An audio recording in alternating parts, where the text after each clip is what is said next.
Bonjour à toi et bienvenue sur Canoute Télé. Je suis très heureuse de te retrouver cette semaine pour le début des foires aux questions.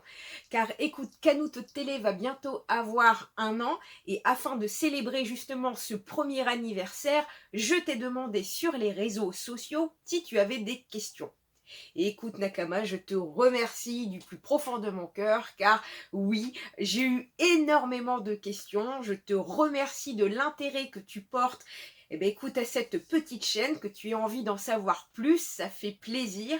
Et justement, écoute, j'ai tellement eu de questions que j'ai préféré les diviser par thème et afin que ça soit plus ludique, que ça soit plus rigolo et pas pendant 1 heure où écoute, très honnêtement, je n'y crois pas un instant.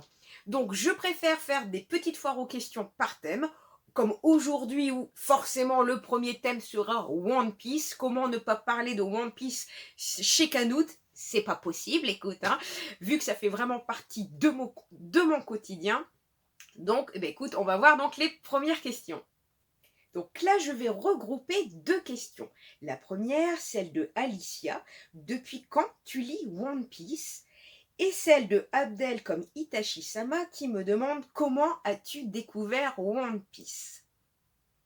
Donc One Piece, j'ai connu donc aux environs donc de l'été 2002, car si tu veux, je regardais toujours énormément de séries. Je venais de finir le Yu Yu Hakusho, Hungry World Race Tracker était fini, Naruto, hein, qui était de la même époque.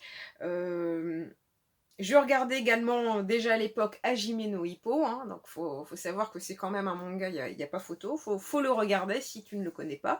On attend toujours la suite, mais bon, ça c'est une autre question. Donc revenons à One Piece. À l'époque c'était l'arc Alabasta, mais naturellement j'ai voulu regarder depuis le début. Toujours une question d'Itachi-sama, le regardes-tu en animé ou en manga? Alors moi, faut savoir que je suis quand même beaucoup plus animé. Tu auras une autre foire aux questions spéciale manga où justement on me demande ce que je regarde, ce que j'aime d'autre que One Piece.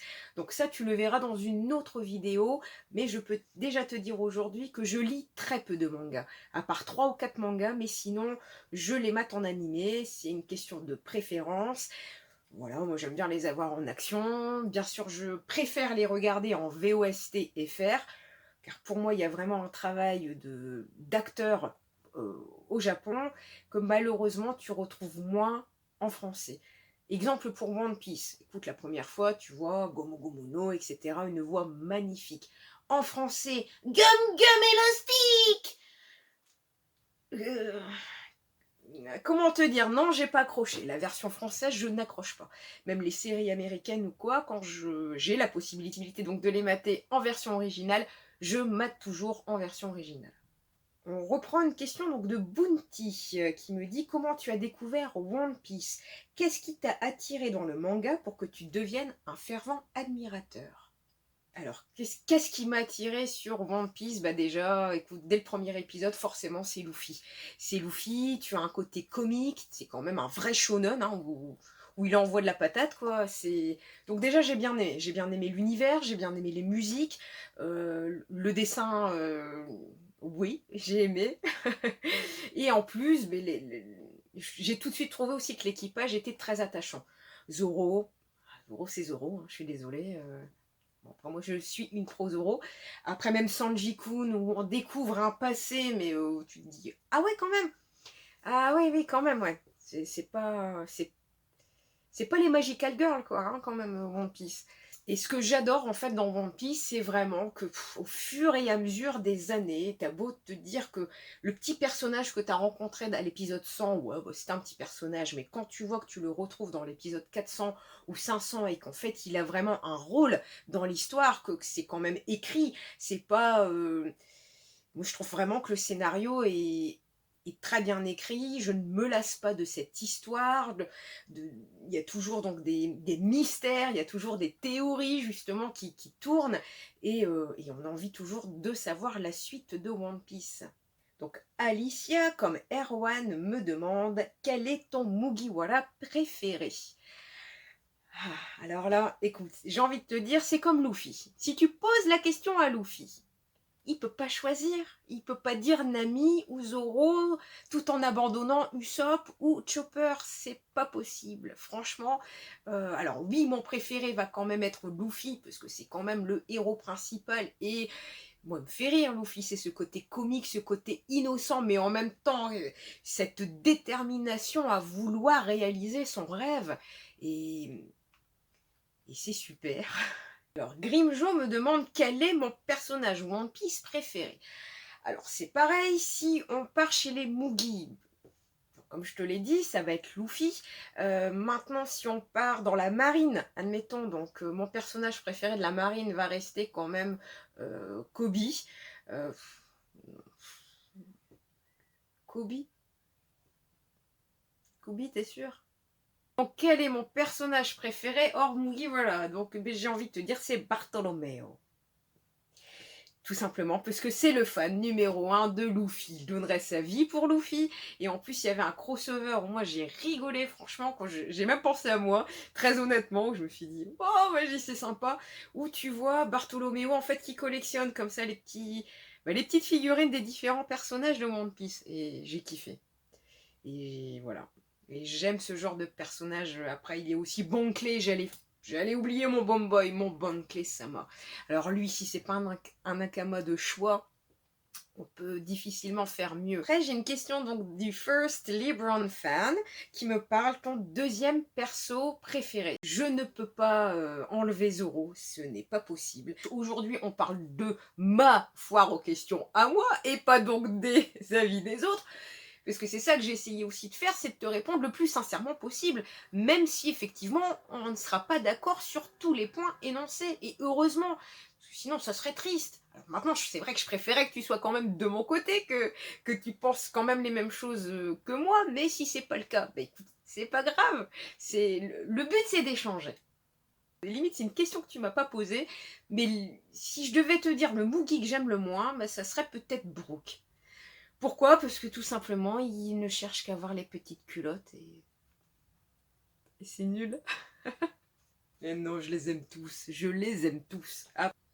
Alors, j'ai aussi une question de Enerf Thunderstrom qui me demande quel est ton arc One Piece préféré? Alors en fait, pour être très honnête avec toi, il y a eu deux arcs qui m'ont marqué. Le premier, bah écoute, c'était l'arc Arlong, où Oda quand même te montre une certaine violence, où tu vois Nami très très petite, et où on exécute quand même sa maman devant ses yeux.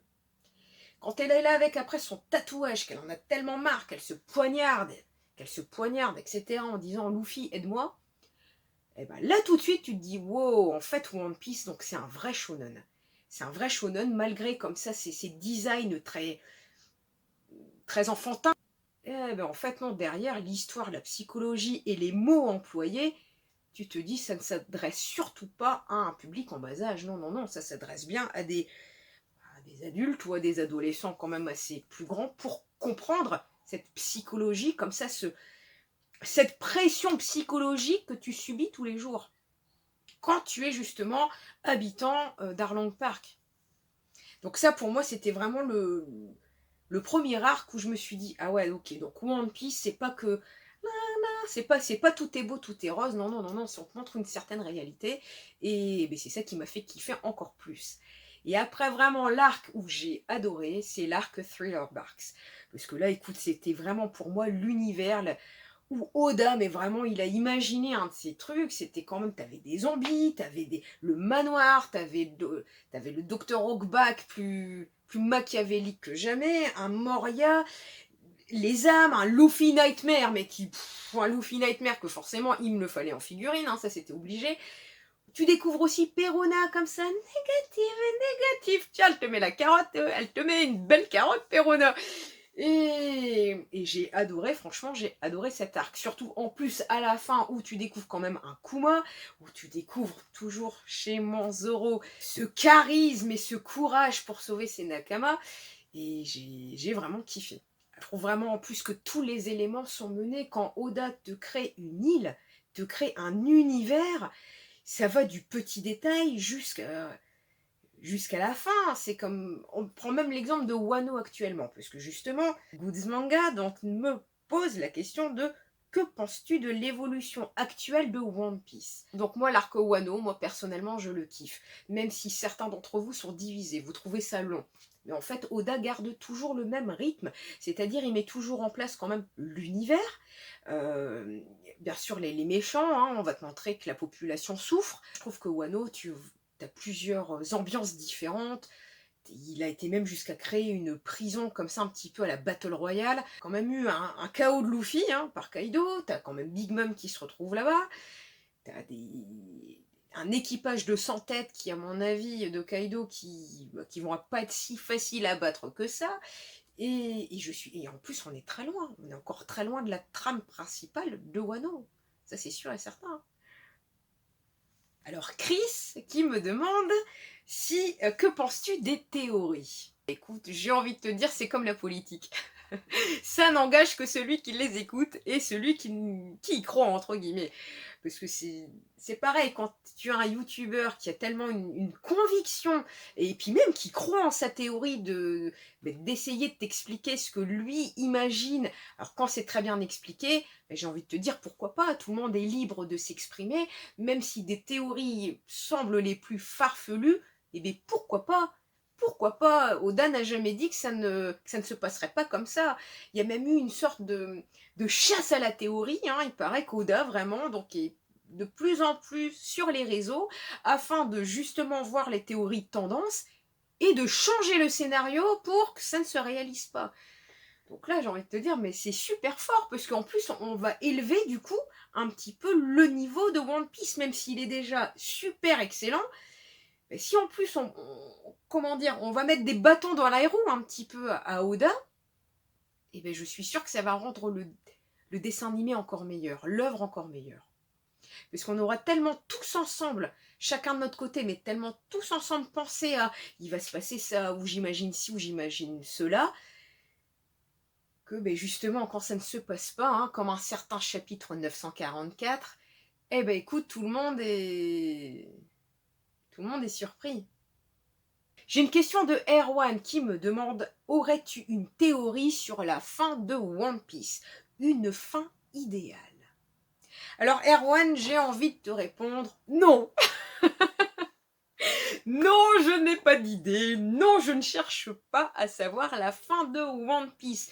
Même si Oda a dit que le One Piece était une vraie récompense. Ça va pas être juste la liberté d'un peuple ou le sentiment comme ça de liberté. Non, non, non.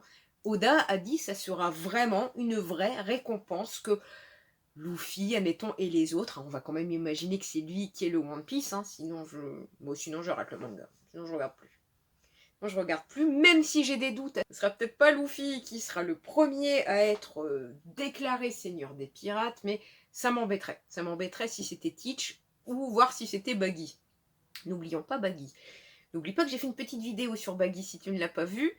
Niveau figurine, ça tu vas le voir, enfin tu vas voir les autres questions prochainement, donc dans une foire aux questions spéciales figurines justement.